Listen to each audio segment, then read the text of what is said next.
कल वो program copy कर लिए थे जो मैंने कल चलाए थे? ये एक्सेप्शन वाले दोनों कॉपी हो गए थे कल आपके? No sir, no. एक भी नहीं हुआ अभी बेटा? नहीं। तो दोनों कर लो जल्दी से कॉपी, फिर आगे चलते हैं।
सर थोड़ा ऊपर कर दो।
सर हो गया है।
स्क्रॉल कर दो सर।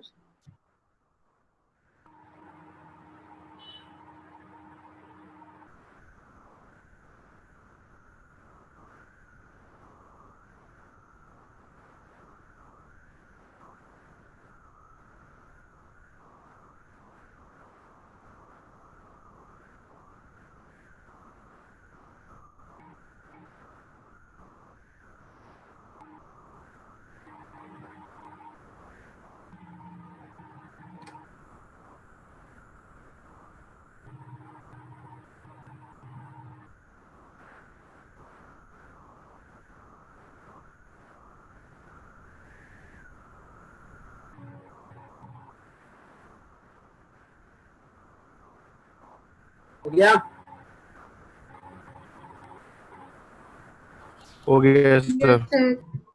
चलो बेटा जी, आज हम और आपको डिफरेंट डिफरेंट तरीके से ट्राई कैच लगाना सिखाएंगे। कल भी हमने आपको काफी तरीके से ट्राई कैच लगाना सिखाया था। बेटा देखो, अभी तक हम जो ट्राई कैच लगा रहे थे वो कुछ इस तरह से लगा रहे थे कि मान लिया एक लड़के ने मर्डर कर दिया और मर्डर करके भाग गया। ऑब्वियसली भाग नहीं था, बट उसकी किस्मत फूटी थी।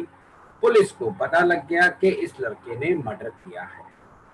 अब वो ढूंढने पहुंचे उसके घर और उसके पिताजी से पूछा, भाई तुम्हारा लड़का कहाँ है, इसने एक मर्डर कर दिया।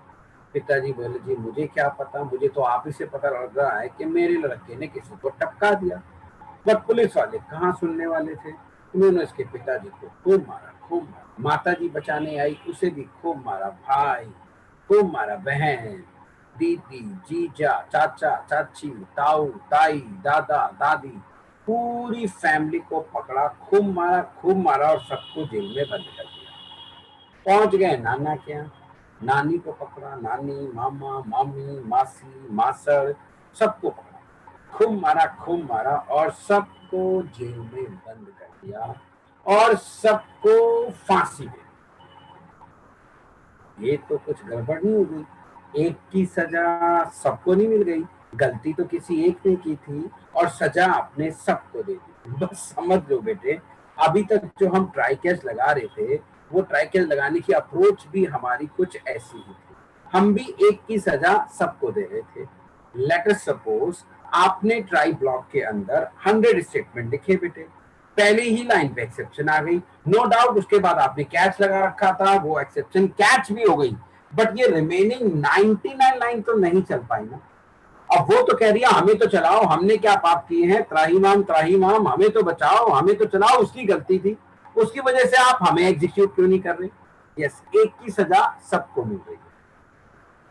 तो इस प्रॉब्लम के सॉल्यूशन के लिए रूल बनाया गया, डेवलपर्स ने बनाया कि भाई एक काम करो, you always try to keep similar type of a statement in a single try block rather than putting all the statement in a single try block, have a multiple try and catch। ठीक, multiple try and catch लगाओ, काफी सारे लगाओ और फिर कोशिश करो कि एक ट्राई के अंदर सिमिलर टाइप के स्टेटमेंट ही रख सको। जैसे आपके स्टेटमेंट का नेचर या बिहेवियर बदले, आप दूसरा ट्राई कैच लगाओ। ठीक, इससे फायदा क्या होगा? अगर पहले वाले में प्रॉब्लम आई तो वही पकड़ी जाएगी, लेकिन एटलीस्ट आगे का कोड तो चल पाएगा। लेकिन अगर आपने सारे स्टेटमेंट एक सिंगल ट्राई के अंदर ही लिख दिए, फिर तो प्रॉब्लम क्रिएट हो जाएगी भाई। फिर तो क्या होगा, एक में एरर आते ही बाकी रिमेनिंग स्टेटमेंट आपके एग्जीक्यूट नहीं हो पाएंगे। आगे हमारी कहानी समझ में सबको अच्छे से? कुछ इस तरह से जैसे हमने अपना प्रोग्राम बनाया, आपने नोटिस किया हम अर्थमेटिक एक्सेप्शन भी आ रही थी हमारे प्रोग्राम में, एरे इंडेक्स ऑफ बाउंड। अगर अर्थमेटिक आ जाती है तो हमारा एरे क्रिएट होगा ही नहीं, आगे के स्टेटमेंट चलेंगे नहीं। तो हम एक काम करेंगे, हम एक ट्राई कैच लगाएंगे अर्थमेटिक एक्सेप्शन के लिए और एक ट्राई कैच लगाएंगे array index out of bound exception के लिए। जिससे फायदा क्या होगा कि अगर हमारा अर्थमेटिक एक्सेप्शन आती है तो वो पहले वाले ट्राई कैच में पकड़ा जाएगा, लेकिन आगे जाके एटलीस्ट हमारा एरे तो क्रिएट हो जाएगा। अभी तो आपने सारे स्टेटमेंट एक ही में लिख दिए थे, एक ही में लिख दिए तो एक में प्रॉब्लम आएगी, रिमेनिंग स्टेटमेंट कभी एग्जीक्यूट नहीं होगा। तो चलो इसे करके देखते हैं, लाइक दिस।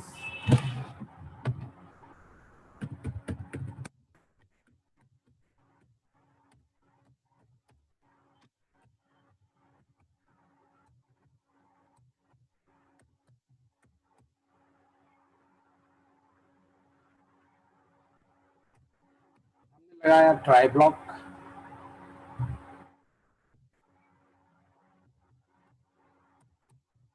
ट्राई के अंदर लिखा integer x is equal to 10 divide by s dot length. इसमें एरे में ये s डिफाइन भी कर देते हैं।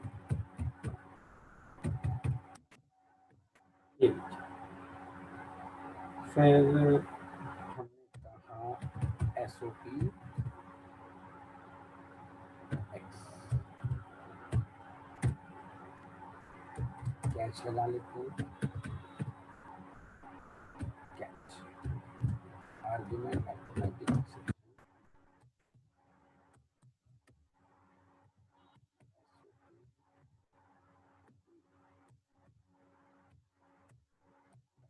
ये तो लगा लिया हमने पहला ट्राई एंड कैच। अब इसी में लगाते हैं दूसरा try and catch.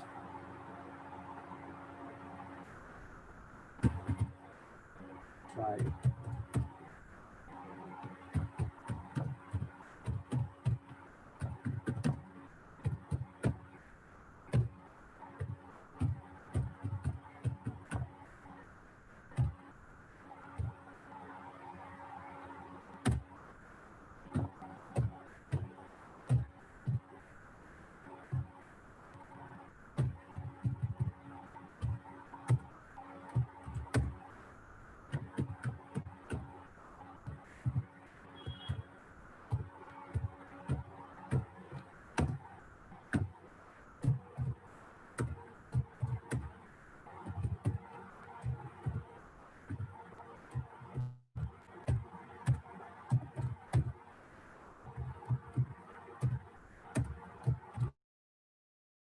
Like this. अब इससे फायदा क्या होगा बेटा, अगर हमारे पहले वाले ट्राई ब्लॉक के अंदर अर्थमेटिक एक्सेप्शन आती है तो वो उसी में पकड़ी जाएगी, एटलीस्ट मेरा एरे तो क्रिएट हो जाएगा। जबकि पहले मैं ये सारे स्टेटमेंट एक ही ट्राई ब्लॉक में रखता था, अगर पहले स्टेटमेंट में एक्सेप्शन आ जाती थी तो रिमेनिंग एग्जीक्यूट नहीं होती। तो कोशिश की जाए मल्टीपल ट्राई एंड कैच लगाया जाए और हर ट्राई के साथ कम से कम एक कैच होना जरूरी है। आप बाकी आप ज्यादा अपनी रिक्वायरमेंट के हिसाब से लगा सकते हैं। लेकिन अब इसमें एक प्रॉब्लम आएगी।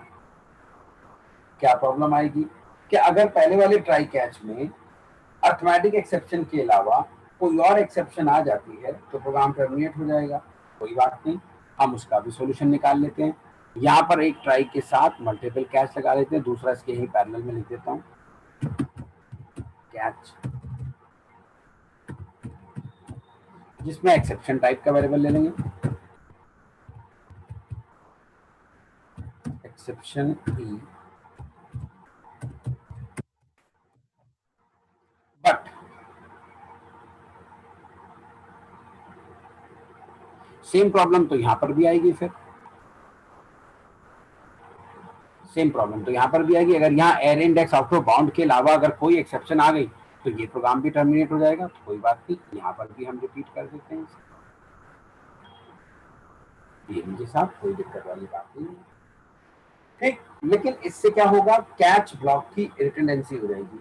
हर एक ट्राई के साथ आपको एक्सेप्शन वाला ब्लॉक बार बार रिपीट करना पड़ जाएगा। तो इसकी बजाय क्यों ना हम यूज कर लें नेस्टेड ट्राई एंड कैच, यानी कि try with in a catch, try के अंदर भी नेस्टेड ट्राई कैच लगाया जा सकता है और कैच के अंदर भी आप ट्राई कैच लगा सकते हैं। उससे ये प्रॉब्लम सॉल्व हो जाएगी। वैसे नॉर्मली हम कैच के अंदर कभी ट्राई कैच नहीं लगाते, क्योंकि कैच ब्लॉक में हम कभी ऐसे स्टेटमेंट रखते ही नहीं बेटा जो फर्दर एक्सेप्शन को जनरेट कर सके। बट हाँ, ट्राई के अंदर ट्राई कैच हम काफी ज्यादा यूज करते हैं, जिसे हम कहते हैं नेस्टेड ट्राई कैच। अब देखो ये प्रॉब्लम मैं किससे सॉल्व करता हूँ, नेस्टेड ट्राई कैच से मैं इसे सॉल्व कर देता हूँ। अब मैं हर एक के बाद इसे रिपीट नहीं करूंगा, ये मैंने हटा दिया।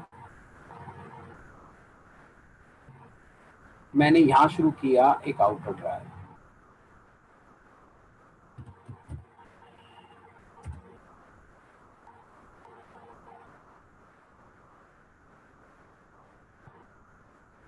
ये उसका ओपनिंग बेसिस है।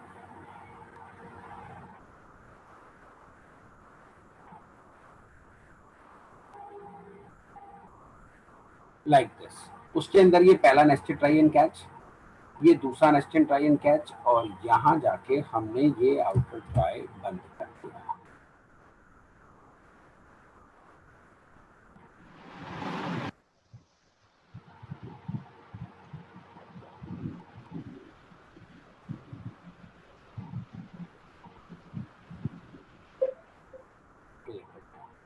ठीक, ये ऑटो ट्राई बंद हो गया और ये आउटर ट्राई का एक्सेप्शन वाला आ गया। अब ध्यान से देखो, अगर पहले वाले ट्राई कैच के अंदर अर्थमेटिक एक्सेप्शन के अलावा कोई और एक्सेप्शन आती है तो वो पकड़ी तो जाएगी नहीं, मगर अभी भी आउटर ट्राई के अंदर तो अवेलेबल होगी और उसके कैच में जाके एक्सेप्शन है पकड़ी जाएगी। सिमिलरली यहाँ पर array index out of bound के अलावा अगर कोई एक्सेप्शन आती है तो अभी भी वो आउटर ट्राई में अवेलेबल है और उसके कैच में जाके पकड़ी। कभी कभी ऐसा भी होता है, आप एक ट्राई ब्लॉक लगा रहे थे और उसमें सडनली आपके स्टेटमेंट का बिहेवियर चेंज हो गया, तो आप उसके अंदर एक और ट्राई लगा के और वो सारे स्टेटमेंट उसमें लिख दो। फॉर एग्जांपल, आप कुछ अर्थमेटिक कैलकुलेशंस कर रहे थे, आपने ट्राई लगाया, कुछ अर्थमेटिक कैलकुलेशन करने का कोड लिखने लगे, सडनली आपको वहां कुछ डेटा फैच करके लाने की जरूरत पड़ी डाटाबेस से, तो अचानक ही स्टेटमेंट किससे आ गए, डाटाबेस वाले। तो बिहेवियर चेंज हो गया, स्टेटमेंट चेंज हो गया, तो आप एक और नेस्टेड ट्राई लगा दो, उसके अंदर लिख लो डाटाबेस के स्टेटमेंट, वो डाटाबेस से लेके आ जाएगा, फिर आउटर में आएगा, फिर आप अर्थमेटिक के आगे कैलकुलेशन करना शुरू कर सकते। ठीक, तो इस तरीके से आप नेस्टेड ट्राई एंड कैच भी लगा सकते हैं, बस कम से कम ट्राई के साथ एक कैच होना जरूरी है मल्टीपल श्रद्धा अनुसार। सो मैंने आपको डिफरेंट तरीके से अभी तक ट्राई और कैच लगाना सिखा दिया है। ठीक है साहब, तो नेस्टेड ट्राई कैच लगाइए, मल्टीपल ट्राई कैच लगाइए, एक के साथ मल्टीपल कैच लगा लीजिए, चाहे टू पेरेंट ऑर्डर में एक ही कैच के अंदर आप मल्टीपल एक्सेप्शंस के नाम भी दे सकते हैं, कोई बात नहीं। तो ये सारे रूल्स एंड रेगुलेशन मैंने आपको सिखाए हैं ट्राई एंड कैच लगाने के, हैंडल लगाने। अब हम चलेंगे एक्सेप्शन हैंडलिंग के अगले कॉन्सेप्ट की तरफ, जिसे हम कहते हैं फाइनली ब्लॉक। ठीक, पहले इसके ऊपर कुछ इंपॉर्टेंट पॉइंट्स लिखवाता हूं और फिर समझाते हैं इसकी हमें कहाँ जरूरत पड़ती है, इसे हम कैसे यूज करते हैं। सो पहला पॉइंट लिखो फाइनली ब्लॉक के ऊपर। देखो पहला पॉइंट कि finally block is always executed.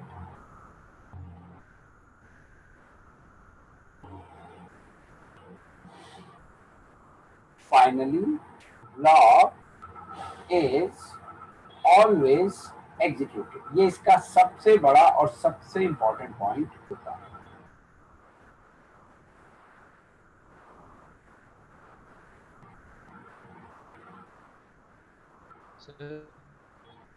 Finally block is always executed.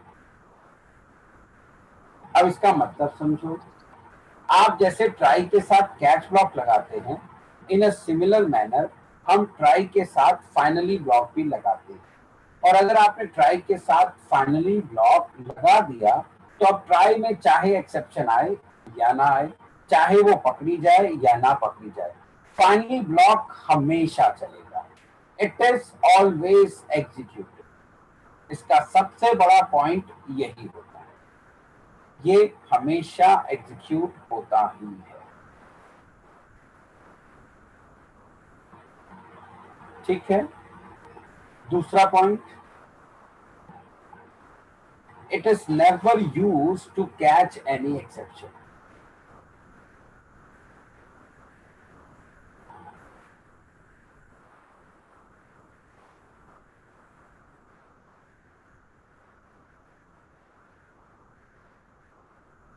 It is never used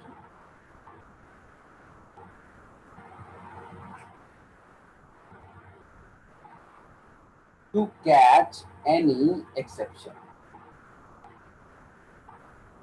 ये कभी भी बेटे एक्सेप्शन को कैच करने का काम नहीं करेगा। अगर ये कैच करेगा तो बेचारा फिर कैच क्या करेगा। ठीक है, अगला रूल लिखो इसका। देखो, now you can have, now you can have a try block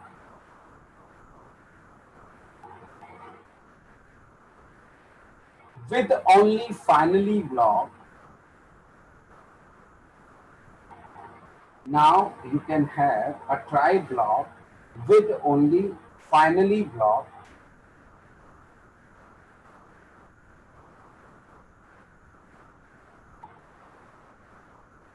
without a catch block.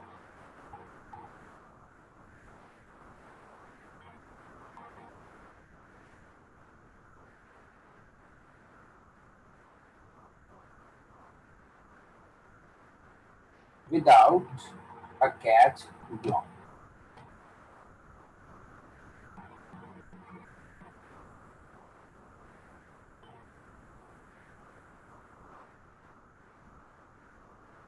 ठीक, देखो अभी तक रूल था कि एक ट्राई के साथ कम से कम एक कैच आना बहुत जरूरी है, लेकिन फाइनली क्या आते ये ऑप्शनल हो गया। अब आप तीन तरीके से पेयरिंग कर सकते हैं, try with catch, try with finally and try catch and final. हम ट्राई और फाइनली का भी एक ब्लॉक बना सकते हैं जिसमें कोई कैच ब्लॉक मत लगाइए, बट ये सेकंड वाला पेयर हम कभी यूज नहीं करते। क्यों? क्योंकि अगर ट्राई ब्लॉक में एक्सेप्शन नहीं आती है, ठीक है, तो फाइनली ब्लॉक चल जाएगा, कोई दिक्कत नहीं आएगी। लेकिन अगर ट्राई ब्लॉक में एक्सेप्शन आ गई फाइनली ब्लॉक तो भी चल जाएगा, मगर वो एक्सेप्शन कैच नहीं हो पाएगी और आपका प्रोग्राम टर्मिनेट हो जाएगा, क्योंकि फाइनली कभी भी किसी भी एक्सेप्शन को कैच नहीं करता।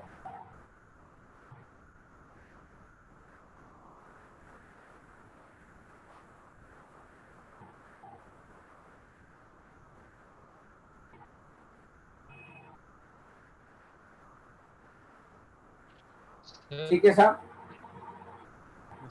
सर एक बात पूछनी है। हाँ बोलो। सर मैं पूछना है, नेस्टेड ट्राई में फर्स्ट ट्राई है, जहाँ पे फर्स्ट ट्राई में अगर कोई एक्सेप्शन के अलावा कोई और जैसे एरे आउट ऑफ बाउंड आ गया तो सर ये सेकंड वाला नहीं चलेगा ना, वो सीधा ट्राई के बाहर ही आ जाएगा। क्या क्या क्या दोबारा पूछो। सर मैं कहना चाह रहा हूँ सर, नेस्टेड ट्राई ब्लॉक लगाया हमने, तो सर फर्स्ट ट्राई में अगर एक्सेप्शन कोई और आता है अर्थमेटिक एक्सेप्शन के अलावा, तो हाँ सर उसके बावजूद भी हमारा ये वाला ब्लॉक नहीं चलेगा ना, कैच ब्लॉक नहीं चलेगा, अर्थमेटिक एरे आउट ऑफ वो बाउंड तो फिर इंडेक्स ये भी यहाँ नहीं से चलेगा, सीधा वो तो क्यों इसका सीधा चलेगा, वो तो सीधा एक्सेप्शन। इसमें आ जाएगा। हाँ बिल्कुल आ जाएगा इसमें, और हाँ हमारा हाँ, प्रोग्राम तो फिर वो टर्मिनेट चलेगा। नहीं होगा ना, हाँ वो इसमें प्रोग्राम आ टर्मिनेट जाएगा। नहीं होगा सर। हाँ यस सर। ठीक। चलो अब मैं अगला पॉइंट लिखवा रहा था कि लिखो, you can have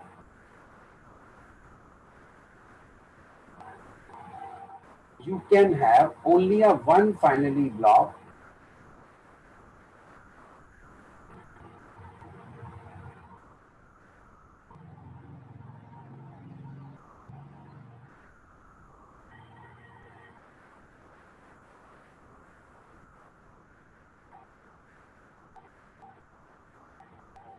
you can have only a one finally block with a single triangle.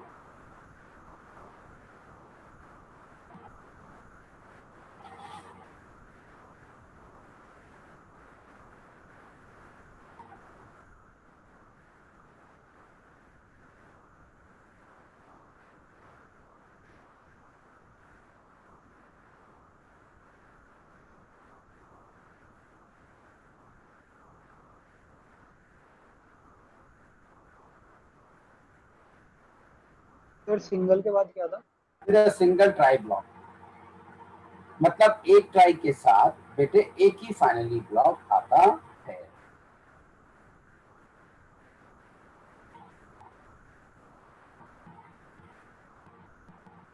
Last point लिखो, उसमें लिखो if you are having a finally block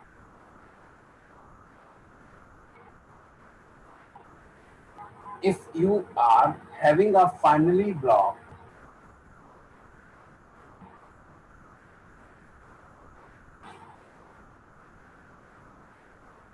with a catch block,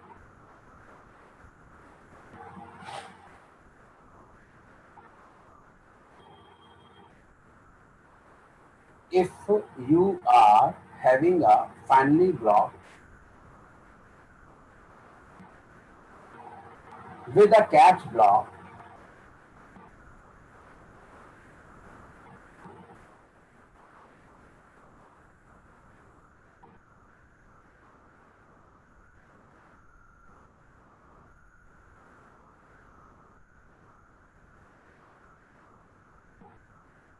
then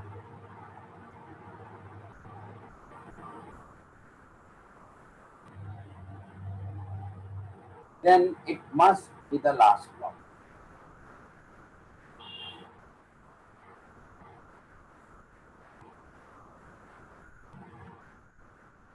Then it must be the last block. तो अगर आप try के साथ catch भी लगाते हैं तो पहले ट्राई लगाइए, फिर सारे कैच लगाइए, एट द एंड आप फाइनली ब्लॉक लगाइए। तो ये मैंने आपको फाइनली ब्लॉक से रिलेटेड कुछ सिंटेक्स से रिलेटेड अभी रूल बताए हैं। अभी इसका फायदा नहीं डिस्कस किया बेटे, हम इसे कैसे यूज करते हैं, कहाँ यूज करते हैं, ऐसा अभी हमने कोई डिस्कशन इसके साथ नहीं किया है ना।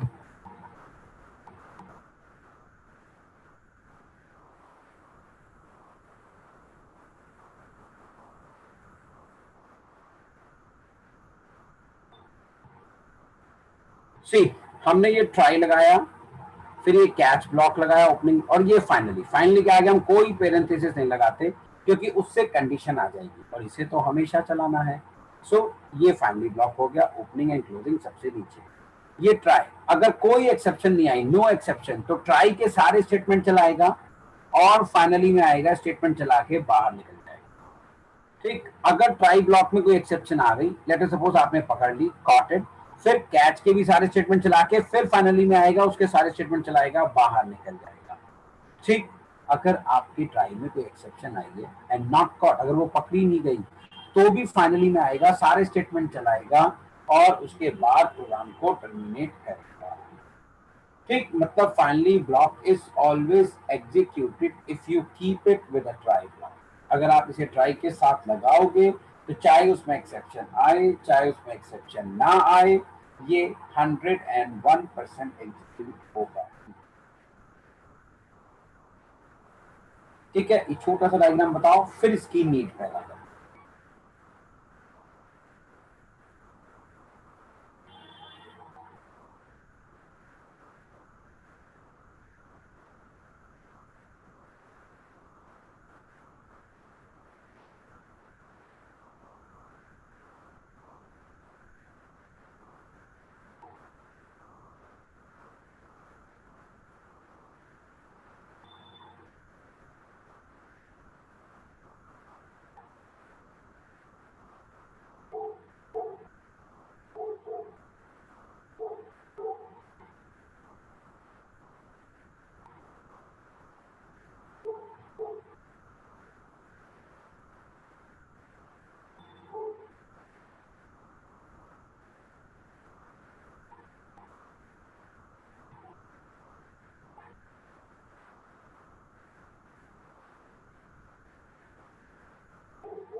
डन।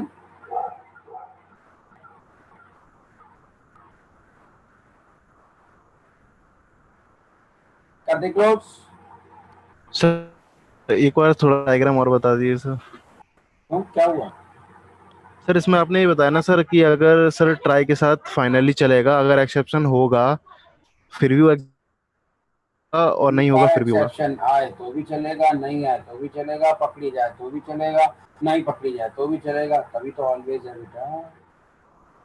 Okay sir. तभी तो ऑलवेज है। क्या आपने अगर ट्राई के साथ फाइनल लगा दिया तो कैसी भी कंडीशन आ जाए, इस ब्लॉक के अंदर के स्टेटमेंट जरूर एग्जीक्यूट होंगे। यही मैंने अपने डायग्राम में दिखाने की कोशिश करी।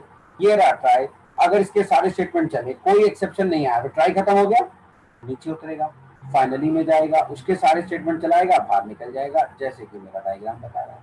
अब आपने ट्राई ब्लॉक चलाया, उसमें कोई एक्सेप्शन जनरेट हो गई, नीचे आपने कैच कर रखी थी, कैच हो गई, फिर कैच में आ गया, कैच के सारे स्टेटमेंट चलाएगा, फिर बाहर निकलेगा कैच से, फिर फाइनली में जाएगा, सारे स्टेटमेंट चलाएगा, बाहर निकल जाएगा।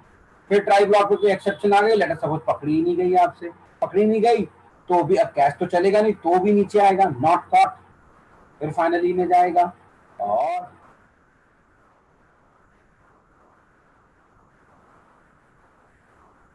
ठीक है, फिर वो फाइनली में जाएगा बेटा और नीचे आ जाएगा आराम से बढ़िया तरीके से। ठीक है साहब, ओके सर। ये हमने बताया बेटे कि कोई भी सिचुएशन आ जाए बेटा, अगर आपने ट्राई के साथ फाइनली ब्लॉक लगा दिया तो ये 100% एग्जीक्यूट होगा। ठीक, आती है हमारी बात समझ में? ये 100% एग्जीक्यूट होगा अगर आपने ट्राई के साथ फाइनली लगा दिया है तो। अब इसकी रिक्वायरमेंट क्या है बेटे, कब लगाएंगे? अब देखो ना, हमने कहा इट इज ऑलवेज एग्जीक्यूटेड, तो इसका मतलब ये है हम इसमें जो भी स्टेटमेंट लिख देंगे वो हमेशा एग्जीक्यूट है। हम इसमें जो भी स्टेटमेंट लिख देंगे बेटे वो हमेशा एग्जीक्यूट होंगे। बस हमें ये पता लगाना है कि ऐसे कौन से स्टेटमेंट है जो हम चाहेंगे कि जब भी हमारा सॉफ्टवेयर चले those lines must be executed at any cost. Getting my point? हम ये चाहेंगे कि वो लाइन हमेशा एग्जीक्यूट हो, ऐसा हम चाहेंगे। कोई तो ऐसे स्टेटमेंट होंगे तभी तो फाइनली ब्लॉक बनाया गया। बस हमें यही पता लगाना है व्हाट आर दोज स्टेटमेंट जो हम चाहते हैं कि जब भी हम अपना सॉफ्टवेयर चलाएं they must be executed at any cost. तो अगर आप ऐसे हैं स्टेटमेंट उठा के फाइनली ब्लॉक में डाल दीजिए, फाइनली ब्लॉक हमेशा चलता है, इसका मतलब वो स्टेटमेंट हमेशा एग्जीक्यूट होंगे। बस यही पता लगाना है कि वो होते कौन से स्टेटमेंट। ठीक है, चलो जरा इस बारे में बातें करते हैं।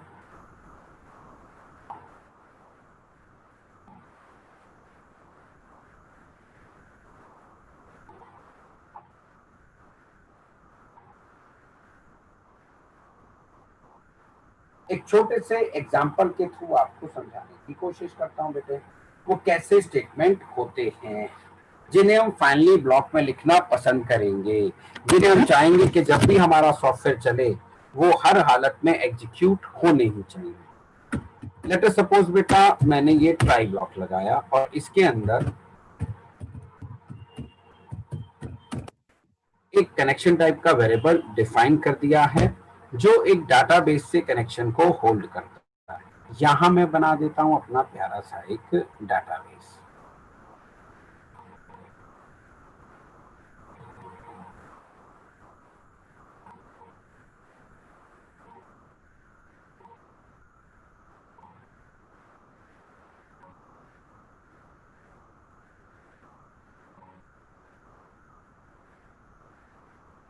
ये लीजिए साहब, हमने बना दिया अपना एक प्यारा सा यहाँ पे डाटाबेस। ठीक, अब ये डाटाबेस से हमने कनेक्शन बनाया और इस कनेक्शन टाइप के वेरिएबल में होल्ड किया, जो कि हम एक्चुअली करेंगे भी जब हम आपको JDBC अच्छे से सिखाएंगे। ठीक, उसके बाद बेटा मैंने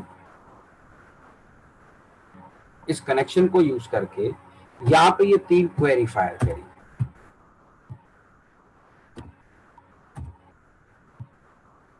लाइक दिस, इनमें से एक रिकॉर्ड इंसर्ट करती है, एक डिलीट करती है, एक मॉडिफाई करती है। उसके बाद क्योंकि मैंने काफी सारे चेंजेस किए हैं तो उसके बाद मैंने अपनी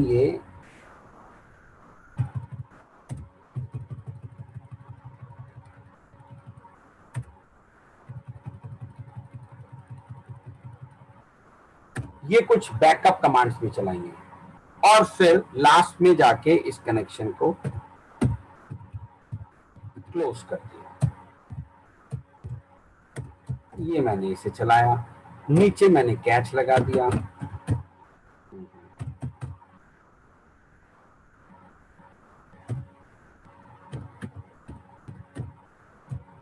जिसमें मैंने कैच कर ली SQL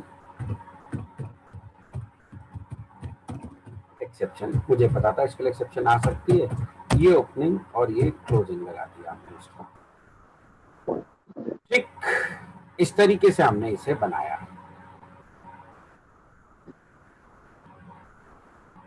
कैच, ठीक है। नाउ सी, अब मैं ये चाहता हूं कि जब भी मेरा ये प्रोग्राम चले, आंधी आए या तूफान, ये जो मेरी लास्ट 3 लाइन है बैकअप कमांड्स, ये हर हालत में एग्जीक्यूट होनी चाहिए और मेरा कनेक्शन भी प्रॉपर क्लोज होना चाहिए। तो लास्ट की जो 4 लाइनें हैं वो मैं चाहता हूं हर हालत में एग्जीक्यूट हो, क्योंकि हम IT प्रोफेशनल्स हैं, हमें सबसे पहला काम सिखाया जाता है ऑलवेज कीप द बैकअप, क्योंकि एक इलेक्ट्रॉनिक डिवाइस है, पता नहीं कब खराब हो जाए, तो आपके पास आपके डेटा का कहीं ना कहीं प्रॉपर बैकअप होना चाहिए, सो दैट अपने डेटा को आप आसानी से वहां से जब चाहें रिकवर कर सकें। ठीक है, तो मैं चाहता हूं कि जब, और ऐसा होता भी है जब हमारा सॉफ्टवेयर, हमारे पास भी जो सॉफ्टवेयर है आप स्टूडेंट को मैनेज करने का, रोज शाम को हम उसका बैकअप लेते हैं, क्योंकि उसी में डिटेल पड़ी है आपकी कितनी फीस आ चुकी है, आपका क्या कोर्स है। अगर वो आर्टिस्ट उसकी करप्ट हो गई तो फिर तो बड़ा नुकसान हो जाएगा। हम कैसे पता लगाएंगे किसकी फीस आ गई, किसकी नहीं आ गई, किसका कितना लंबा कोर्स है, क्योंकि सारा डिटेल ही उसी सॉफ्टवेयर में पड़ी हुई है। तो हर सॉफ्टवेयर में at the end backup commands जरूर चलाई जाए, ये मैंडेटरी है चलना, चाहे कुछ भी हो जाए। सॉफ्टवेयर के बंद होने से पहले बैकअप कमांड्स का चलना मैंडेटरी है एट एनी कॉस्ट।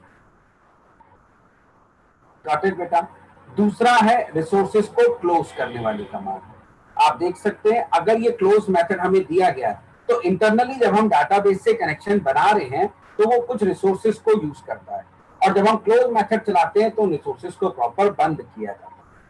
ठीक, अगर आप डाटाबेस को क्लोज प्रॉपरली नहीं बंद करेंगे तो शायद इंटरनली वो रिसोर्सेज करप्ट हो सकते हैं। जैसे इसका भी एक एग्जांपल दूं बेटा, आपको ऑपरेटिंग सिस्टम को जब सिस्टम को बंद करना होता है तो प्रॉपर शटडाउन क्यों करते हो? आप सीधा स्विच ऑफ मारो, सिस्टम बंद हो जाएगा। लेकिन अगर ऐसा आपने 4-5 बार किया तो फिर विंडोज बूट होनी बंद हो जाएगी, क्योंकि विंडोज की बहुत सारी बूटिंग फाइल्स रैम के अंदर रनिंग स्टेट में होती हैं। जब आप उसे प्रॉपरली शट डाउन करते हो तो रैम से उन सबको डाउन करता है, हार्ड डिस्क पे लेके आता है प्रॉपरली, और तब वो आपके सिस्टम को शट डाउन करता है, क्योंकि वो भी इंटरनल कुछ रिसोर्सेज को यूज कर रहा है और रिसोर्सेज प्रॉपरली बंद होने चाहिए। तभी तो ये हमें क्लोज मेथड भी दे रहा है, नहीं तो हमें क्लोज देने की क्या जरूरत है भाई? तो अंदर से ये रिसोर्सेज को प्रॉपर क्लोज करता भी होगा। तो मेरे लिए बैकअप कमांड्स और रिसोर्सेज को जो क्लोज करने वाली कमांड है वो एग्जीक्यूट होना मैंडेटरी है जब भी मेरा सॉफ्टवेयर चलेगा। ठीक है बेटा, अब पहली बार हमने अपना सॉफ्टवेयर चलाया, ट्राई ब्लॉक के अंदर से डाटाबेस से कनेक्शन बनाया, कनेक्शन प्रॉपरली बना, सारी क्वेरी भी एग्जीक्यूट हो गई, मेरी डाटाबेस कमांड भी प्रॉपर चल गई और कनेक्शन भी क्लोज हो गया, एवरीथिंग गोज फाइन। अगर मेरे ट्राई ब्लॉक में कहीं भी कोई भी बेटे जी एक्सेप्शन जनरेट नहीं। लेकिन जब मैंने सेकंड टाइम इसे चलाया, मेरा डाटाबेस का कनेक्शन बना, मेरी पहली क्वेरी सही चली, दूसरी क्वेरी चली, तीसरी क्वेरी फेल हो गई। मैंने क्वेरी भेजी कि सेलेक्ट स्टार फ्रॉम ईएमपी, ठीक है, where ID is equal to 1001, ID था ही नहीं, तो क्वेरी फेल हो गई। अब नॉर्मल कंडीशन आ गई और हमारे जेवीएम ने एसक्यूएल एक्सेप्शन थ्रो कर दी। लेकिन हमारी इस तीसरी लाइन के ऊपर एक्सक्यूएल एक्सेप्शन आ गई है, आ गई तो वहीं से सीधा एंट्री मार जाएगा कैच ब्लॉक में। मेरी एक भी बैकअप कमांड नहीं चलेगी, ना ही मेरे रिसोर्सेज को क्लोज करने वाली क्लोज कमांड चलने वाली है, क्योंकि यहाँ पर एक आ गई थी ना एक्सेप्शन, तो यहीं से सीधा एंट्री कहाँ मार जाएगा? Catch block. यहीं से सीधा एंट्री कहाँ मार जाएगा? कैच ब्लॉक के अंदर एंट्री कर।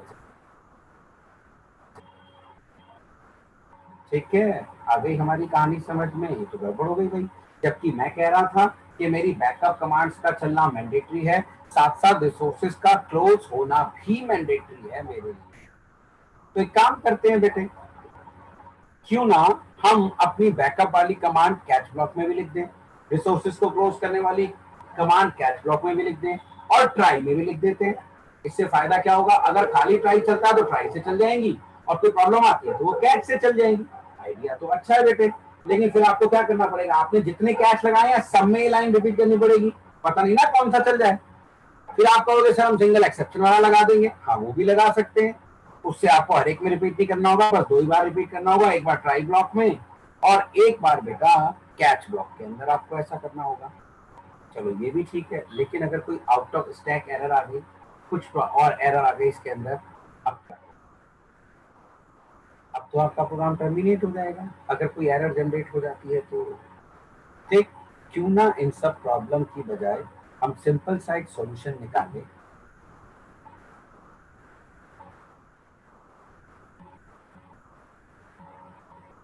कुछ इस तरह से,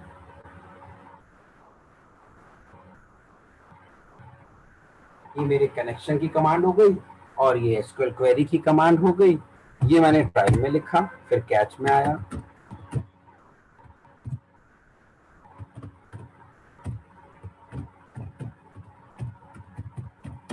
एसक्यूएल एक्सेप्शन दे दी बेटे, और लास्ट में लगा दिया फाइनली ब्लॉक। यहाँ पर अपनी सारी की सारी बैकअप कमांड्स भी दे डाली बेटा, और मैंने कनेक्शन को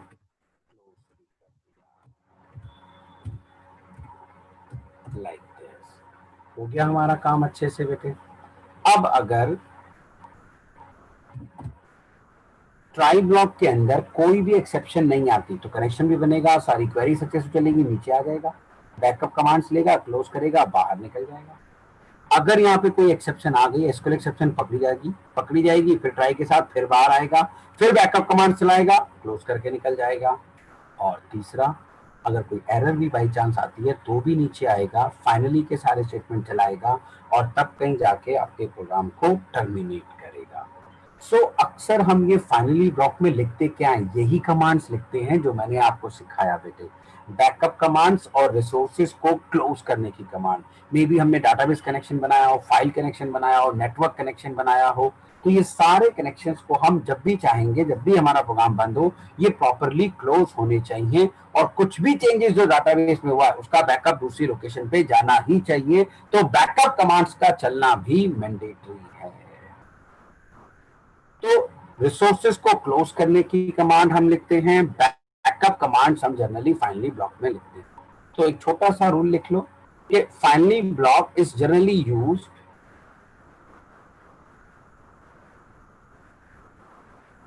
finally block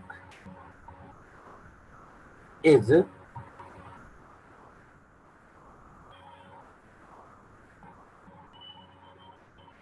generally used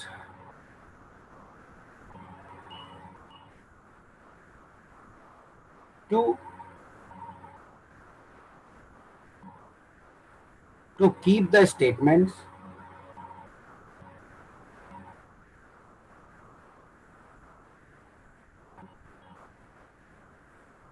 finally block is generally used to keep the statements which are used to close the resources, which are used to close the open resources, to close the open resources like database connection, network connection, file connection,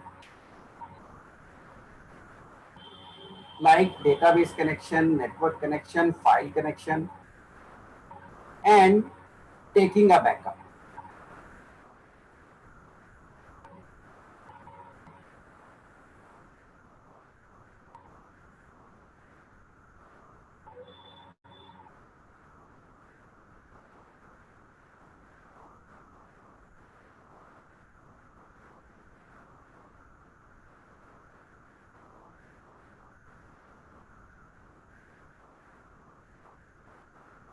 And taking a backup.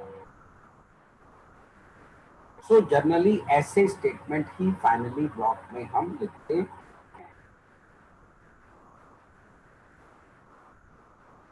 अब इसके ऊपर काफी सारे interview questions पूछे जाते हैं, क्योंकि ये फाइनली ब्लॉक हमेशा चलता है। तो ये लोग क्या करेंगे, फाइनली ब्लॉक में कुछ ऐसे, फाइनली ब्लॉक से पहले कुछ ऐसे स्टेटमेंट लिखेंगे जो आपको सोचने में मजबूर कर देंगे कि अब ये ब्लॉक चलना चाहिए या नहीं चलना, अब ये ब्लॉक चलना चाहिए या नहीं चलना चाहिए। ठीक है, चलो वो सिनेरियोज आपको बताता हूं अच्छे से। कुछ इंटरव्यू क्वेश्चंस हम इसके ऊपर डिस्कस करते हैं। और एक क्वेश्चन यहाँ ये भी पूछ लिया जाता है, डिफरेंशिएट करो फाइनल, फाइनली एंड फाइनलाइज। तीनों का काम अलग अलग है, सिर्फ फाइनल वर्ड कॉमन है। Final, finally and finalise.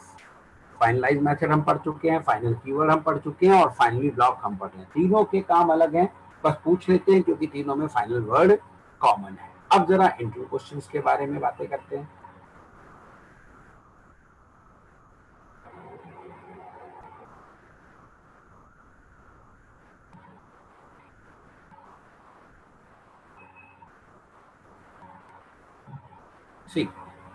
मान लिया हमने एक फंक्शन बनाया जिसका टाइप इंट है, फंक्शन का नाम है शो।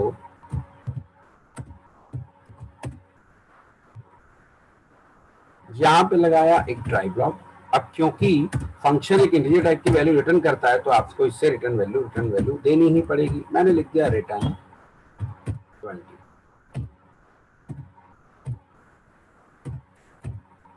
ये ब्लॉक दे दिया, फिर कैच लगाया, यहाँ पे एक्सेप्शन कैच कर लिया। Let us suppose array index out of bound exception।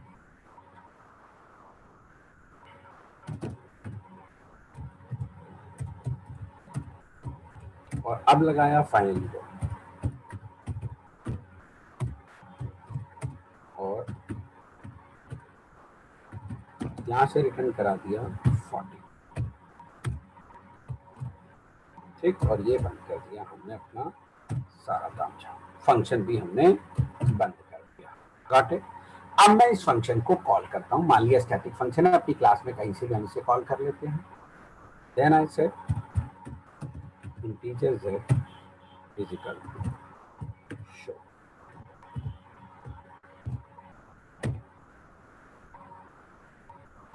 ठीक है, अब जैसे ही शो चलता है, अगर ट्राई ब्लॉक में कोई एक्सेप्शन नहीं आती, then what will be the value of z।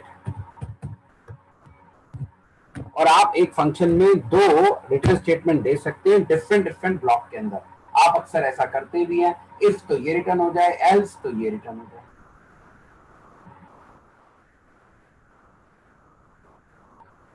ठीक, तो अब मुझे बताइए, अगर ये फंक्शन कॉल किया जाता है, ठीक है बेटा, तो z में जो वैल्यू आएगी वो क्या होगी, 20 या 40?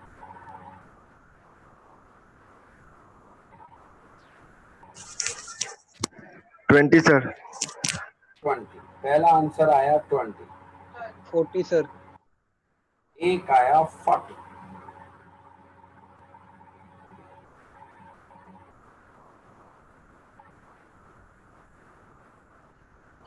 सर। तो 40 हो गया।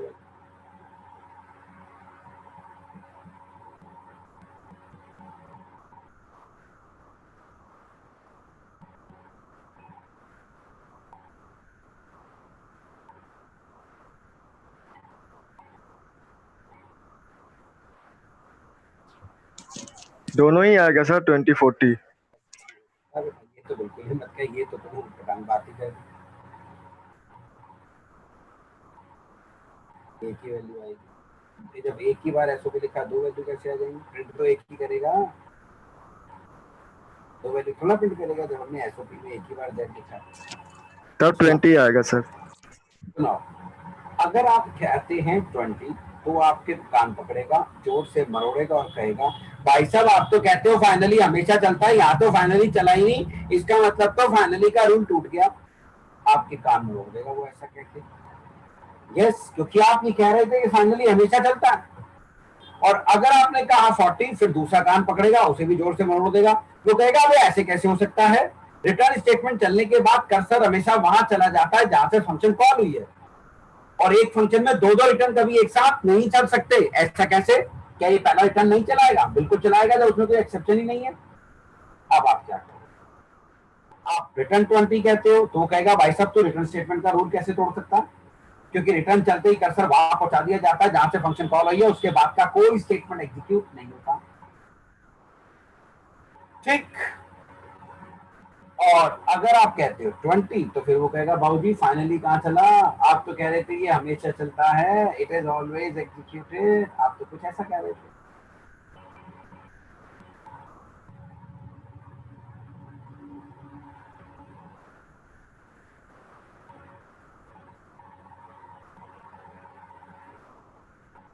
हो गई ना गड़बड़।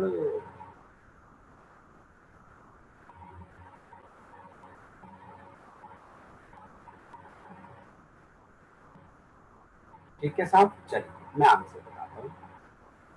फाइनली विजयी भवा, नो डाउट। प्रायोरिटी को इन्होंने किसको दी है? इन्होंने फाइनली को। तो देखो, एक का रूल टूटना तो तय था, वन हैज टू डाई, कोई ऑप्शन ही नहीं था।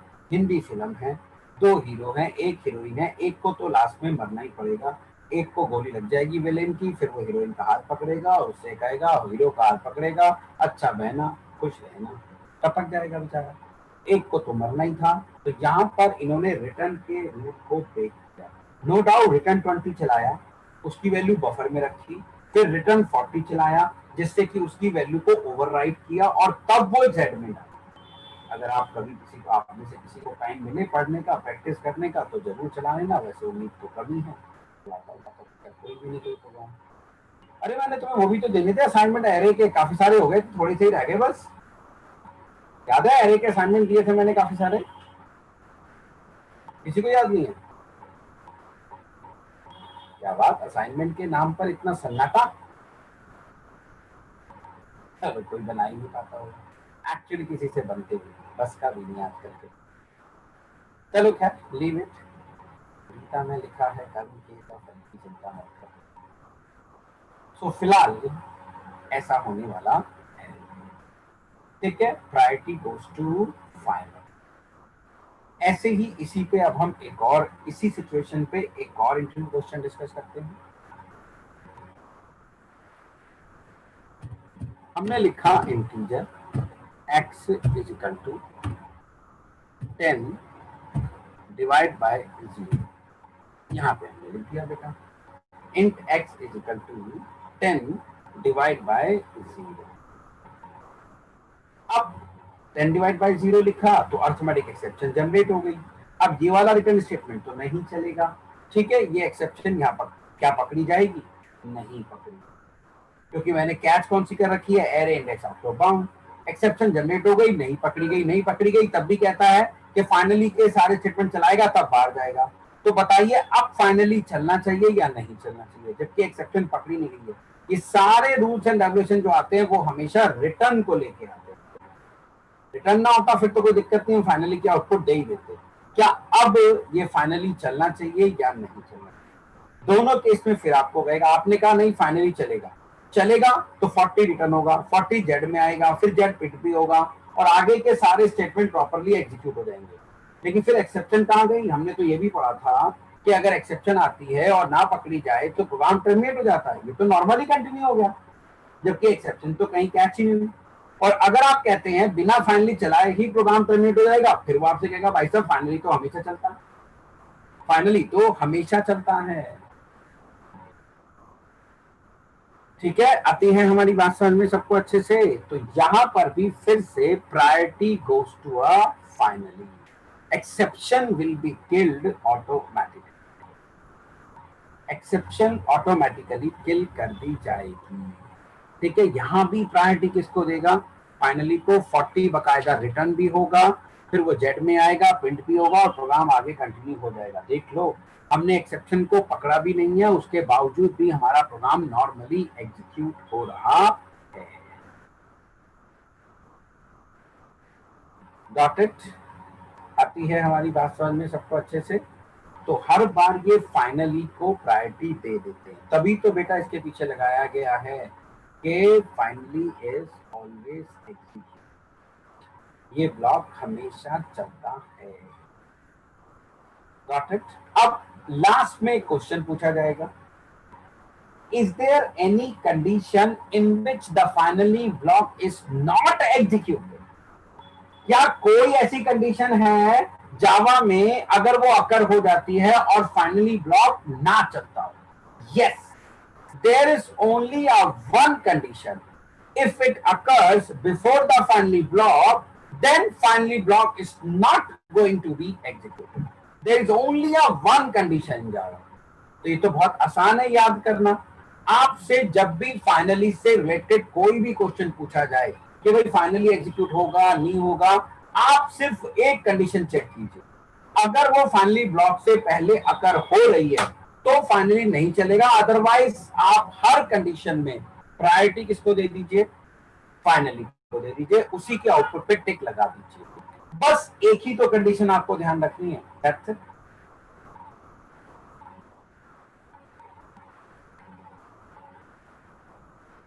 ठीक है साहब, अब वो कंडीशन मैं आपके साथ डिस्कस करता हूं अच्छे से।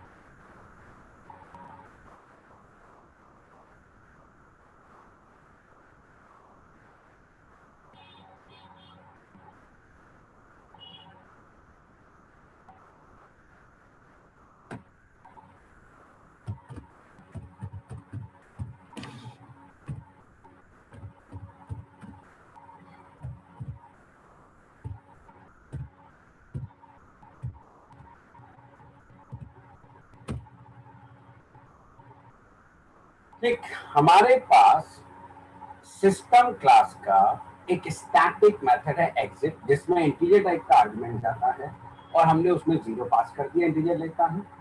तो ये वो फंक्शन है जो आपके जावा के प्रोग्राम को या जेवीएम की इंस्टेंस को इमीडिएटली टर्मिनेट कर। जब जेवीएम ही बंद हो गया तो फिर क्या जावा का प्रोग्राम, क्या आगे के स्टेटमेंट चलना या ना चलना। So this is the only statement in Java. If it is executing before the finally block, then finally block is not going to be executed. तो आपका finally block नहीं चलेगा। अदरवाइज हर कंडीशन में फाइनली ब्लॉक को priority दी जाती है। आगे बेटा जी हमारी बात समझ में सबको अच्छे से? ठीक है, बस ये कंडीशन याद रखो, छोटा सा, आपसे कभी भी कोई प्रोग्राम दिया जाए, अधिकतर मल्टी चॉइस क्वेश्चन जो आते हैं ना रिटन टेस्ट, उसमें ये आपका एक्सेप्शन सबसे ज्यादा पूछा जाता है। उसमें ऐसे ऐसे सिनेरियो अराइज करते हैं, आप सोच भी नहीं सकते जो मैं आपको बता रहा हूँ। अच्छे अच्छे प्रोग्रामर नहीं सोच सकते रिटर्न में क्या होगा जब तक वो प्रैक्टिकल करके नहीं देख लेते। ठीक है, तो एक स्टेटमेंट है। अब इसमें भी एक इंटरव्यू क्वेश्चन पूछा जाता है, वैसे सी का क्वेश्चन है क्योंकि ये एग्जिट फंक्शन सी में भी होता है, हमारी जावा में भी है। इसमें अधिकतर हम जीरो पास करते हैं, तो what is the difference between a zero and other value? C में भी सेम फंक्शन होता है, क्या आप में से कोई मुझे डिफरेंस बता सकता है? वहां पे भी प्रोसेस डॉट एच नाम की एक हेडर फाइल है जिसके अंदर ये फंक्शन पड़ा है, और वहां पर भी आप एग्जिट कर सकते हैं अपने पूरे सी के प्रोग्राम। तो किसी को मालूम है जीरो एंड अदर वैल्यू में डिफरेंस? सी में भी यही सेम क्वेश्चन है, जावा में भी सेम क्वेश्चन है। सर जीरो में मेरे ख्याल से अगर जीरो आता है तो फिर ये लगता है कि नॉर्मल टर्मिनेशन हुआ है, कि जैसे ऑपरेटिंग सिस्टम ने मेन को बुलाया, मेन को कॉल किया और जीरो टर्मिनेट हो, जीरो रिटर्न हो रहा है, नॉर्मली नॉर्मल टर्मिनेशन है। और कोई अदर वैल्यू आती है तो इसका मतलब ये लगता है कि एबनॉर्मली टर्मिनेट हुआ है प्रोग्राम। नॉर्मली का मतलब? नॉर्मली सर हमारा प्रोग्राम पूरा पूरा एग्जीक्यूट हुआ है, जो हम आउटपुट चाह रहे थे डिजायरेबल आउटपुट के साथ हमारा प्रोग्राम आउटपुट नहीं देने के नहीं, बाद बंद हुआ है। ये तो बीच में कहीं भी चल जाएगा, इससे क्या फर्क पड़ता है बेटा?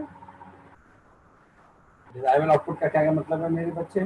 मान लिया मैंने मेन फंक्शन की तो 50 लाइन लिखी थी, तीसरे में सिस्टम और एग्जिट मार दिया, तो बाकी डिजायर आउटपुट कहाँ से आई? बाकी बचे हुए फंक्शन तो चले ही नहीं बेटा। दो लाइन तेरी सही थी बट उनका एक्सप्लेनेशन थोड़ा सा गड़बड़ हो गया। चल मैं समझा देता हूँ, इसे कोई दिक्कत नहीं, अच्छी बात है। लिखो बेटा, आपने सही काम मेरे बच्चे कि जीरो मीन्स नॉर्मल टर्मिनेशन लिखो, पर नॉर्मल टर्मिनेशन का मतलब क्या है ये मैं समझा देता हूँ बेटा। ठीक है, zero means normal termination and normal termination means first close all the open resources,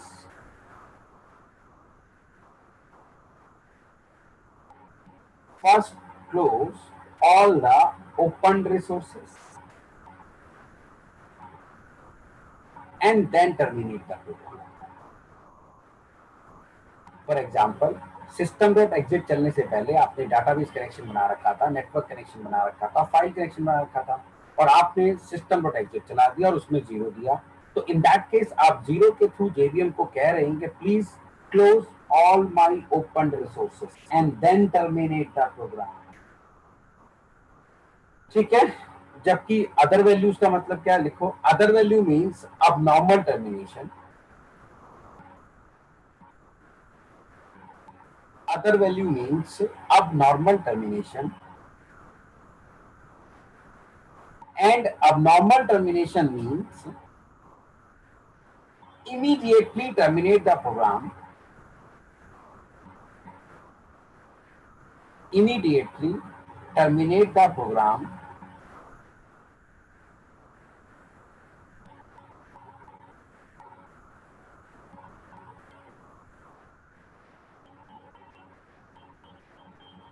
immediately terminate the program without closing the opened resources.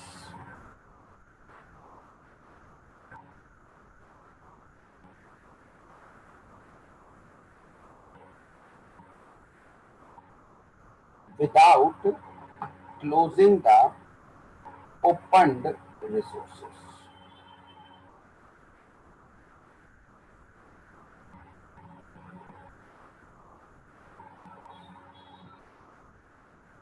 बिना ओपन रिसोर्सेस को क्लोज किए अगर आप प्रोग्राम को टर्मिनेट कर देते हैं तो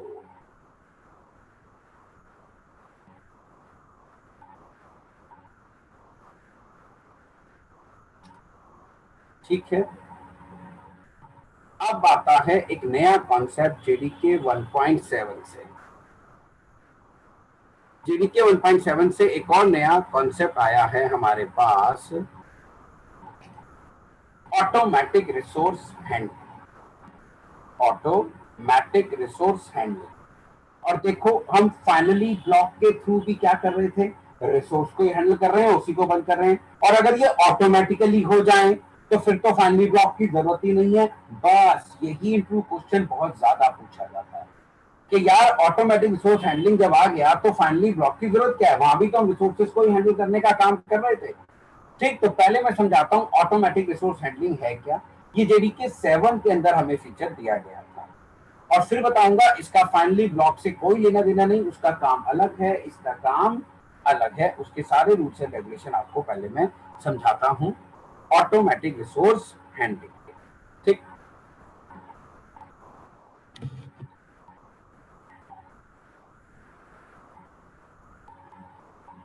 अच्छा हाँ, यहाँ पे एक एग्जांपल देना मैं आपको भूल गया, चलो मैं अच्छे से दे देता हूँ। नॉर्मल और नॉर्मल टर्मिनेशन का मेरे दिमाग से स्किप हो गया था कि मान लिया कि आप 1 महीने के लिए स्विट्जरलैंड घूमने जा रहे हैं।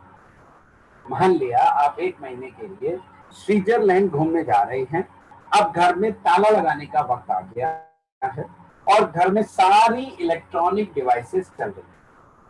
फैन है, कूलर है, एसी है, ओवन है, आयरन है, टीवी है, टेप रिकॉर्डर है, एवरीथिंग इज रनिंग।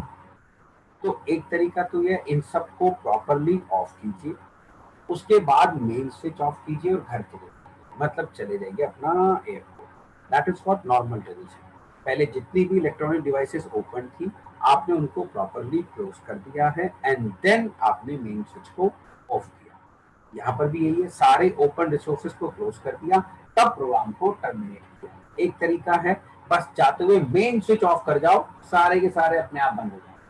वो अब नॉर्मल है, इससे आपकी इलेक्ट्रॉनिक डिवाइसेस खराब होने का खतरा ज्यादा बढ़ जाता है। वो हुआ अब नॉर्मल टर्मिनेशन कि इमीडिएटली बंद कर दे भाई, जो रिसोर्सेज ओपन है उसे मुझे पहले क्लोज नहीं करना। That is what normal termination and अब नॉर्मल। अब बात करते हैं automatic resource handling.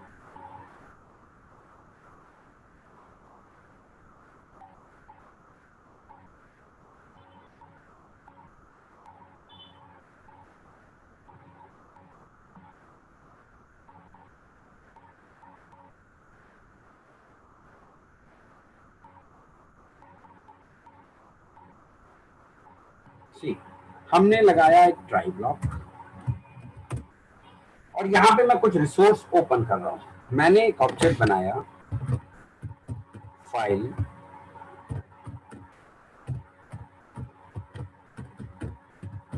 Input string class का F out is equal to new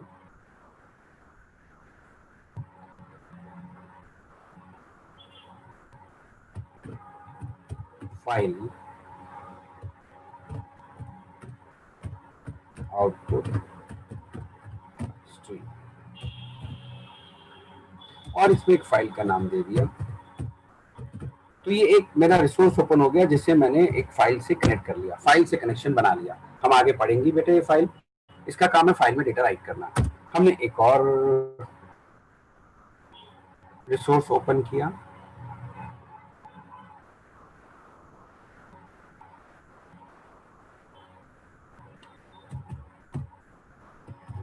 file input stream,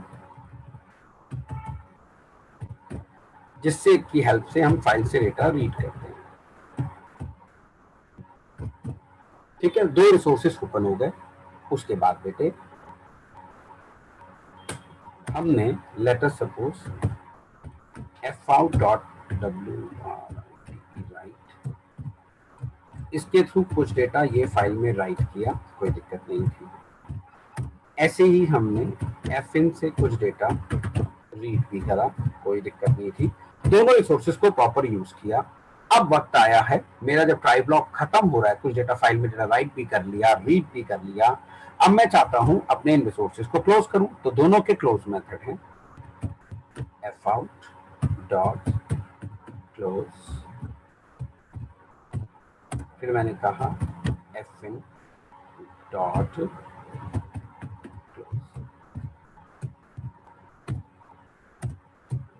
like this.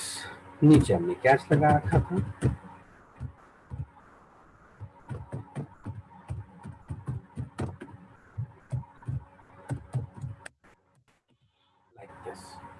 ठीक है बेटा जी।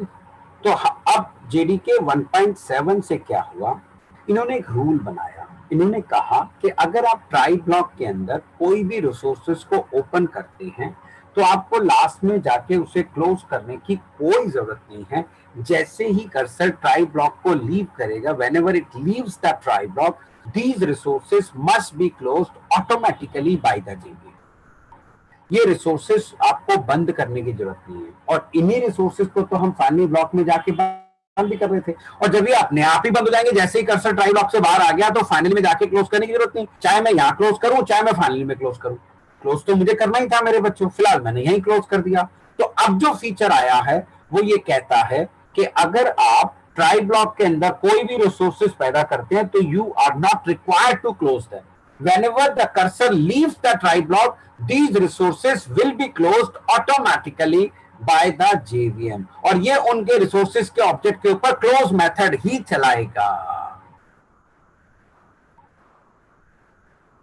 ठीक, तो फिर हमें फाइनली की क्या जरूरत है, इसलिए उससे कंपेयर किया जाता है। ठीक, और अगर आप चाहते हैं ये रिसोर्सेज ऑटोमेटिकली क्लोज हो तो अब इन्होंने हमें जेडीके 1.7 से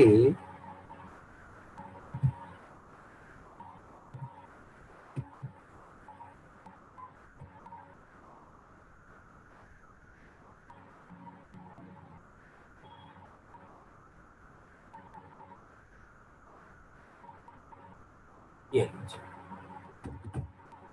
ट्राई ब्लॉक के आगे भी पेरेंथेसिस लगाने की परमिशन दे दी है। तो आपको वो रिसोर्सेस अब ट्राई ब्लॉक के पेरेंथेसिस में क्रिएट करने पड़ेंगे, लाइक दिस।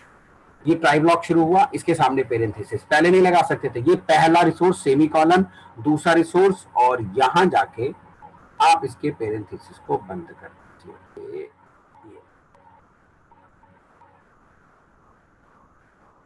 Like this. ये ट्राई ब्लॉक का पेरेंथेसिस बंद हो गया। अब अगर मैं यहां पे आ जाऊं और यहां लगा दूं इसका ओपनिंग ब्रेसेस, ये ट्राई ब्लॉक अब मेरा यहां से शुरू हुआ।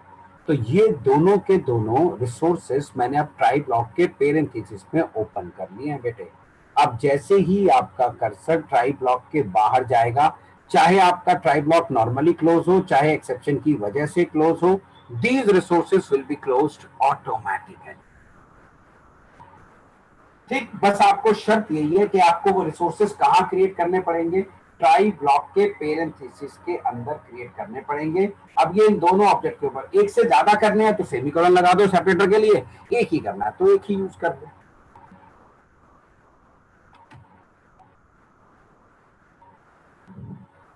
ठीक है जनाब, आती है हमारी बात समझ में सबको अच्छे से, ऐसे होती है।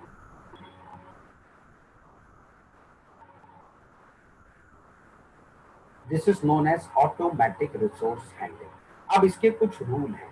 मान लिया बेटे, अगर आपने ट्राई ब्लॉक के अंदर किसी ऐसी क्लास का ऑब्जेक्ट बना दिया जिसमें क्लोज मेथड ही नहीं है, तो जेवीएम चलाएगा कैसे? इसलिए रूल है, आप इसमें हर क्लास का ऑब्जेक्ट क्रिएट नहीं कर सकते ट्राई ब्लॉक के पेरेंथेसिस। ठीक है, लिखो, only the objects of those classes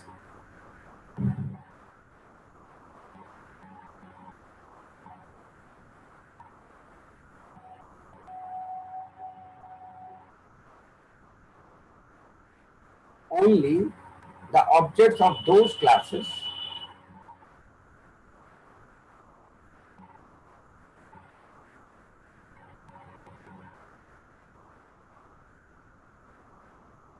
can be created, only the objects of those classes can be created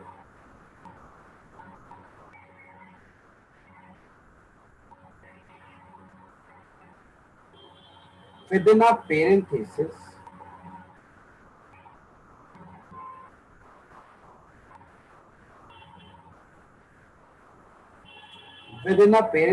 of try block within a parenthesis of try block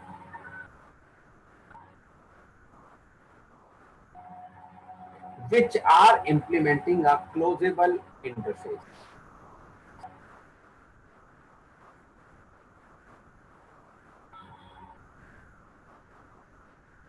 which are implementing the closable interface.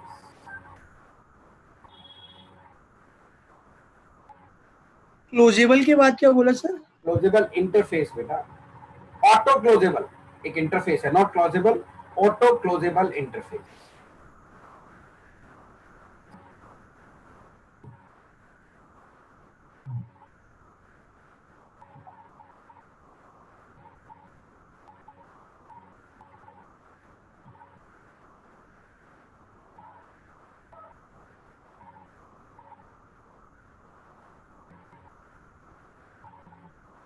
Auto closable interface, ठीक, मतलब आप हर class का object यहाँ create नहीं कर सकते, और JDK 7 से जावा ने उन सारी क्लासेस को ऑटो क्लोजेबल नामक इंटरफेस से इंप्लीमेंट करा दिया, जो किसी ना किसी रिसोर्स को ओपन करती है, जो किसी ना किसी रिसोर्स को ओपन करती है, और इसके अंदर एक क्लोज मेथड है। तो जो भी क्लास इसको इंप्लीमेंट करेगी उसे इसके क्लोज मेथड को ओवरराइड करना ही होगा। हम भी कर सकते हैं बेटे, अभी करके दिखाते हैं।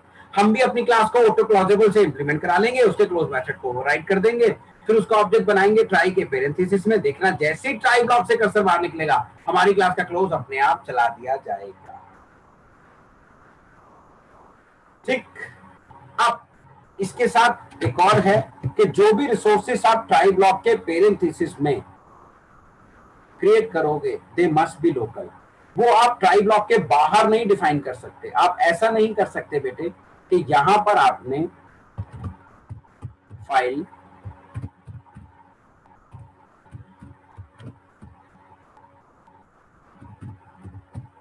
स्ट्रीम क्लास का वेरिएबल तो ऊपर डिफाइन कर दिया एफ आउट, और इसे क्रिएट कर दिया आपने यहां पर। ना ना ना, it must be local, it must be local, ये अलाउड नहीं है। ठीक है, इससे क्या होगा, अगर ये सिंटेक्स अलाउड हो जाता तो एफ आउट तो बाहर ट्राई के बाहर जाते ही बंद हो जाता, जबकि वेरिएबल ग्लोबल है, ट्राई के बाहर है, तो इसे आफ्टर द ट्राई कैच भी यूज किया जा सकता था, मगर बीच में इसे बंद कर दिया गया। ये तो ब्लैंक हो जाएगा और सारे रिजल्ट आपके खराब हो जाएंगे, जबकि ऐसा कोई भी रूल नहीं होता फाइनली में। फाइनली में आप रिसोर्स कहीं भी क्रिएट करें किसी भी जगह, और फाइनली में जाके क्लोज कर सकते हैं। दूसरा, उनका लोकल होना जरूरी नहीं होता। तीसरा, यहाँ सिर्फ रिसोर्सेस ही क्लोज कर सकते हैं, वो भी लोकल। वहां बैकअप कमांड दे सकते हैं, अदर कमांड दे सकते हैं, यहाँ कोई भी कमांड नहीं लिखी जा सकती, यहाँ सिर्फ ऑब्जेक्ट क्रिएट होते हैं। तो इसका फाइनली ब्लॉक से कोई लेना देना नहीं है, इसका काम अलग है, उसका काम अलग है। इसके रिसोर्सेस लोकल होते हैं, जो सिर्फ ट्राई में ही पैदा होंगे और ट्राई को बाहर जाते ही बंद कर दिए जाएंगे। उसके रिसोर्सेस कहीं भी क्रिएट कर लो और उन्हें क्लोज करने के लिए फाइनली में लिखा जा सकता है।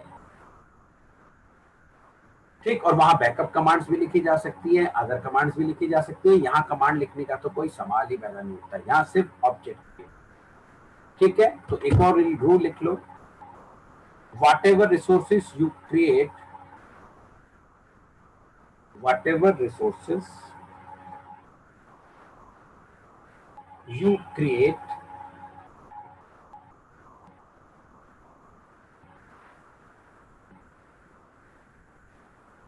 within a parenthesis of try block, whatever resources you create within a parenthesis of try block, they must be local.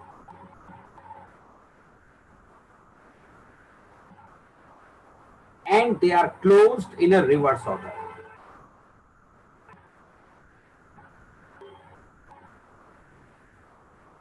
And they are closed in a reverse order. Reverse order का मतलब जो resource आपने बाद में पैदा किया पहले वो बंद होगा, फिर उससे पहले वाला, एंड सो ऑन। जैसे पहले फाइल इनपुट स्ट्रीम बंद होगी, उसके बाद फाइल आउटपुट स्ट्रीम बंद होगी।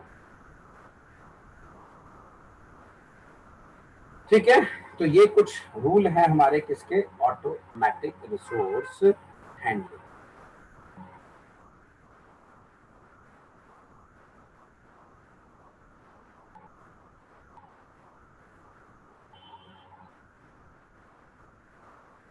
ठीक, मैंने एक फंक्शन बनाया है रीड फर्स्ट लाइन करके। अब आप इसमें क्या लिखा आगे पीछे मत देखो, सीधा यहाँ ट्राई ब्लॉक पे आ, ट्राई के पेरेंथेसिस शुरू किए, एक बफर रीडर क्लास का ऑब्जेक्ट बनाया जो हम आगे पढ़ाएंगे।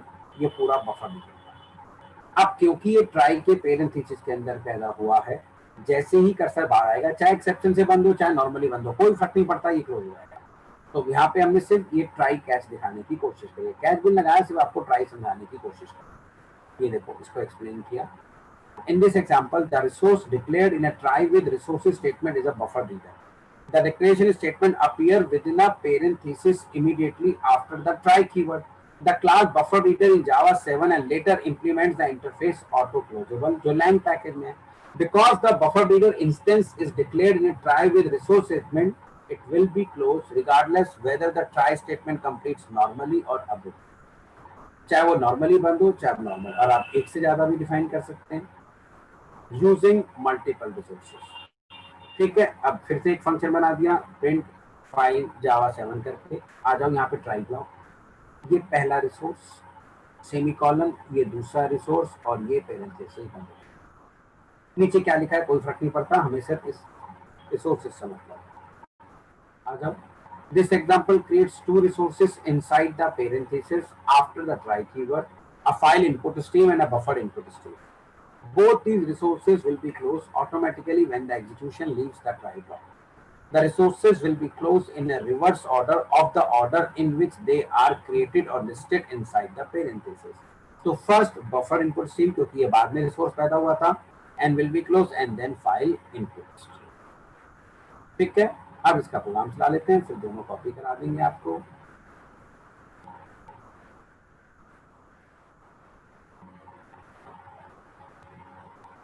हमने अपनी एक क्लास बनाई बेटे डेमो, उसे इंप्लीमेंट करा दिया ऑटो क्लोजेबल से, उसका एक शो मेथड, और क्लोज को ओवरराइट करना ही था, इस इंटरफेस से आना, लिख दिया इसके अंदर क्लोज फ्रॉम डेमो।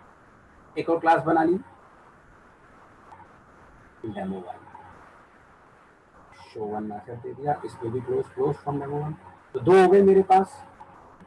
आगे अपनी क्लास माई ऑटो में, ये देखो ट्राई के अंदर पहला डेमो का ऑब्जेक्ट बना दिया, सेमीकोलन डेमो 1 का।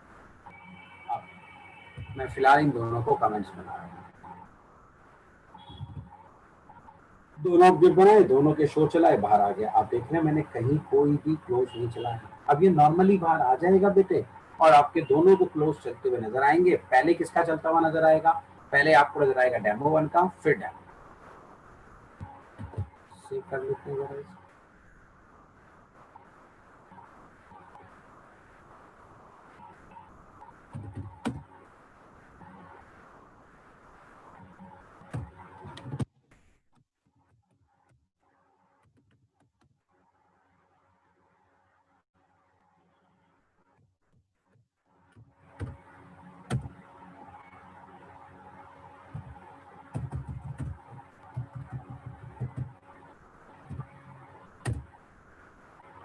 शो 1 दोनों चले, फिर देखो क्लोज फ्रॉम डेमो 1।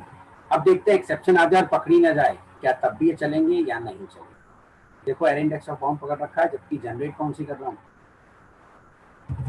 अर्थमेटिक, तो पकड़ी तो जाएगी नहीं, उसके बावजूद भी ये चलेगी।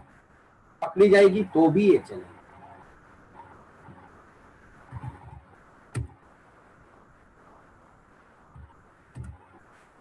चले बेटा, अब शो तो चलेगा नहीं, पहले ही मैंने एक्सेप्शन जनरेट कर दी थी, तो डेमो 1 डेमो और एक्सेप्शन भी आ गई। देखिए अगर मैं सिस्टम डॉट एग्जिट लगा दूं तब ये चलते हैं, नहीं चलते हैं।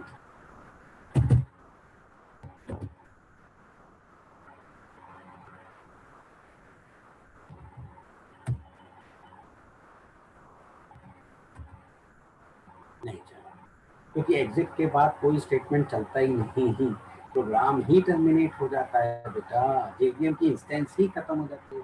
तो फिर आगे क्या है, आगे कहानी समझ में सबको अच्छे से। ऑटोमेटिक रिसोर्स हैंडलिंग कल हम शुरू करेंगे थ्रो एंड थ्रोस कीवर्ड का, और इसको आपको नोट डाउन करा दें।